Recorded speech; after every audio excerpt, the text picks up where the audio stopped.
प्रश्न है, शब्दों के संदर्भ में निम्न में से कौन सा कथन असत्य है। इस प्रश्न के लिए 4 विकल्प दिए गए हैं। नंबर अ, ऐसे शब्द जो भिन्न भिन्न होकर अलग अलग अर्थ को प्रकट करते हैं पर्यायवाची शब्द कहलाते हैं। ब विकल्प है, जिन शब्दों का एक ही साधारण अर्थ हो वे एकार्थी शब्द कहलाते हैं। स, ऐसे शब्द जो वाक्य में प्रयुक्त होकर प्रसंगानुसार अर्थ देते हैं अनेकार्थी शब्द कहलाते हैं। और द, एक दूसरे का उलट अर्थ देने वाले शब्द विलोमार्थी कहलाते हैं। साथियों, आप देख रहे हैं चैनल आरएफ टेमरे और आज के इस कालखंड में मैंने प्रश्न लिया है हिंदी भाषा परीक्षण से। जैसा कि आप जानते हैं, हिंदी भाषा परीक्षण से संबंधित अनेक प्रश्न विभिन्न प्रकार की प्रतियोगिता परीक्षाओं में पूछे जाते हैं और हमें हिंदी भाषा के ज्ञान के साथ साथ इसके व्याकरण ज्ञान होना अति आवश्यक है। साथियों, इसी तारतम्य में मैंने आज विभिन्न प्रकार के जो शब्द हैं उन शब्दों के प्रकारों से संदर्भित इस प्रश्न को लिया है और इसके माध्यम से आज हम जानेंगे कि पर्यायवाची शब्द किसे कहते हैं, जैसा कि मैंने यहां पर दिया है। साथ ही एकार्थी शब्द, अनेकार्थी शब्द, विलोमार्थी शब्द किन्हें कहते हैं, इसके बारे में जानकारी प्राप्त करेंगे। तो साथियों, जैसा कि यहां मैंने अभी प्रश्न पढ़ करके बताया कि यहाँ जो 4 कथन दिए गए हैं, इन 4 कथनों में से एक कथन असत्य है। उस असत्य कथन का चयन करना है। शब्दों के संदर्भ में जो शब्द हैं हिंदी भाषा के, उन शब्दों के संदर्भ में यहाँ का कौन सा कथन असत्य है। ऐसे शब्द जो भिन्न भिन्न होकर अलग अलग अर्थ को प्रकट करते हैं पर्यायवाची शब्द कहलाते हैं। क्या आपने इस कथन को समझा, देखा कि यह क्या कह रहा है कि ऐसे शब्द जो भिन्न भिन्न हो करके यानी अलग अलग हो करके, ठीक है, अलग अलग अर्थ को ही प्रकट करते हैं तो उन्हें पर्यायवाची कहते हैं। क्या यह कथन सही है? तो साथियों, अगर इन चारों कथनों का हम भली भांति निरीक्षण करेंगे तो जो कथन अ है यही कथन असत्य है, यह सत्य नहीं है। इसके लिए क्या होगा कि ऐसे शब्द जो भिन्न भिन्न होकर भी यानी जो भिन्न भिन्न है, अलग अलग है, किंतु वे किसी एक ही अर्थ को प्रकट करते हैं, ठीक है, ऐसे शब्दों को हम पर्यायवाची शब्द कहते हैं। अभी इसके बारे में हम पढ़ेंगे और जानेंगे कि किस प्रकार के शब्दों को हम पर्यायवाची कहते हैं उदाहरणों के माध्यम से, और भी आसानी से आपको समझ में आएगा। 1 नंबर क्या था? जिन शब्दों का एक ही साधारण अर्थ हो एकार्थी शब्द कहलाते हैं।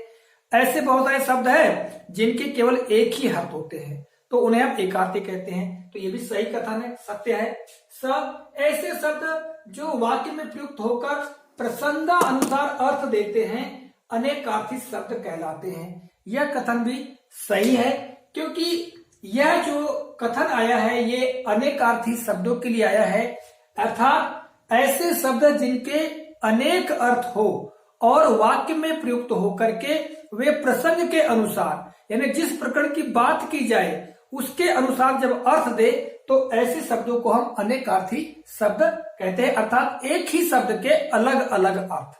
अभी उदाहरणों के माध्यम से हम समझेंगे। और द, एक दूसरे का उलट अर्थ देने वाले शब्दों को विलोमार्थी शब्द कहते हैं। ये भी कथन सही है क्योंकि एक शब्द है उसका उल्टा अर्थ वाला शब्द यदि प्रकट होता है तो ऐसे शब्दों को हम विलोमार्थी शब्द कहते हैं। चलिए हम इस वीडियो के माध्यम से 4 प्रकार के शब्दों में बातचीत करेंगे। तो सबसे पहला आता है पर्यायवाची शब्द। जैसा कि मैंने आपको बताया अभी कि ऐसे शब्द जो अलग अलग हैं, ठीक है, उनकी ध्वनि, उनकी वर्तनी सभी अलग अलग है किंतु वे किसी एक ही अर्थ को प्रकट करते हैं। ऐसे शब्दों को हम पर्यायवाची शब्द कहते हैं। उदाहरण के लिए हम एक शब्द लेते हैं कमल। अब कमल शब्द को प्रकट करने के लिए अलग अलग शब्दों का प्रयोग किया जाता है।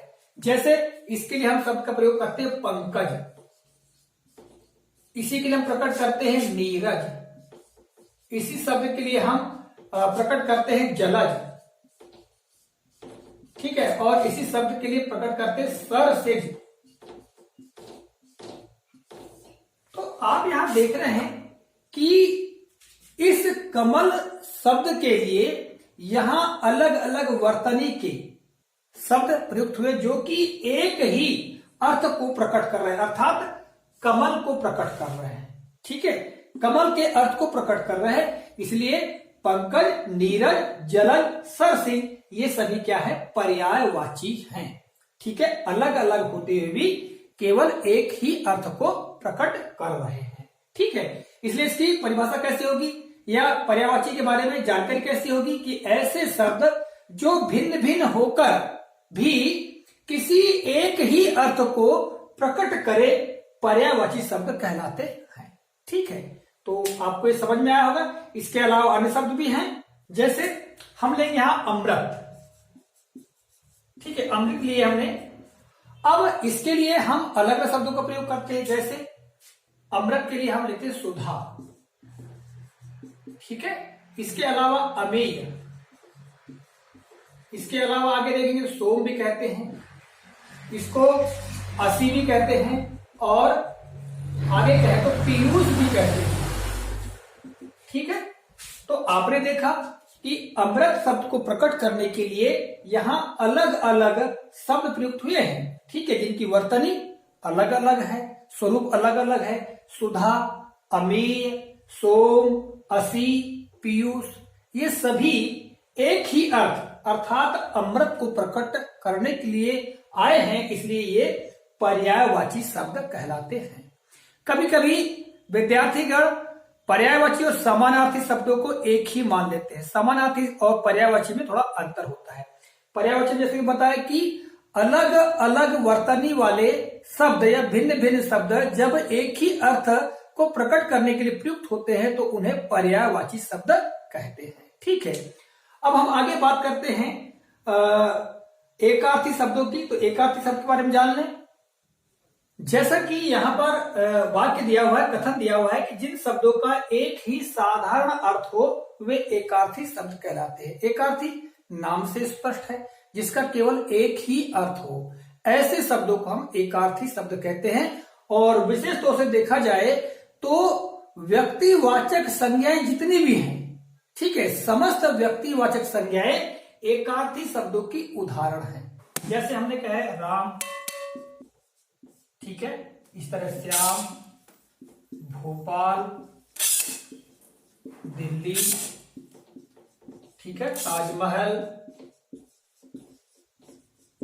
इस तरह से जितनी भी व्यक्तिवाचक संज्ञाएं हैं वे सारी एकार्थी शब्द को प्रकट करती हैं। ठीक है, और ये साथियों आपको समझ में आ गया होगा। अब आगे चलते हैं। तो 7 नंबर में कथन है ऐसे शब्द जो वाक्य में प्रयुक्त होकर प्रसंग अनुसार अर्थ देते हैं अनेकार्थी शब्द कहलाते हैं।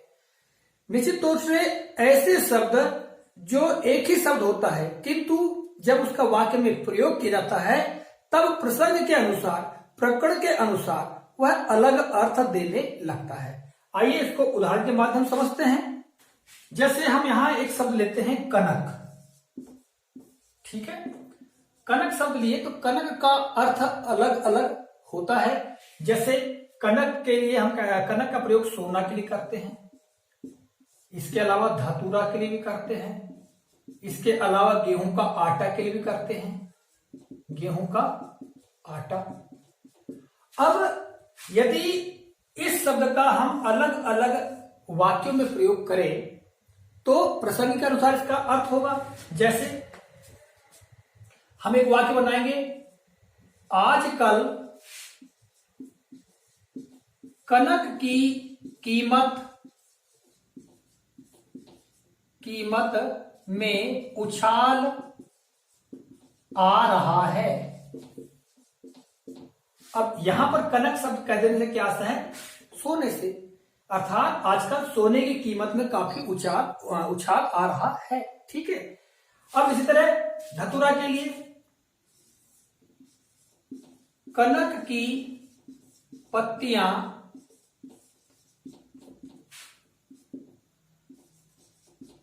खाने से मस्तिष्क घूमने लगता है। हमने ये वाक्य बनाया। अब यहां पर इस कनक का क्या अर्थ हुआ? सीधे सीधे धतूरा हुआ। ठीक है। अब इस तरह हम गेहूं के आटे के लिए प्रयोग करेंगे तो किस प्रकार करेंगे? गेहूं के आटे के लिए हम वाक्य बनाएंगे 1 किलोग्राम कनक से काफी रोटियां बन सकती हैं। ये हमने एक वाक्य लिया और यहां पर जिस संदर्भ में इसका प्रयोग हुआ कनक का, आशा इससे सीधे गेहूं का आटा ही होगा। तो इस तरह आपने देखा कि प्रसंग के अनुसार अलग अलग अर्थ हो जाता है। ठीक है। तो इस तरह हम कह सकते हैं कि एक शब्द के जब अनेक अर्थ हों तो उन्हें अनेकार्थी कहते हैं।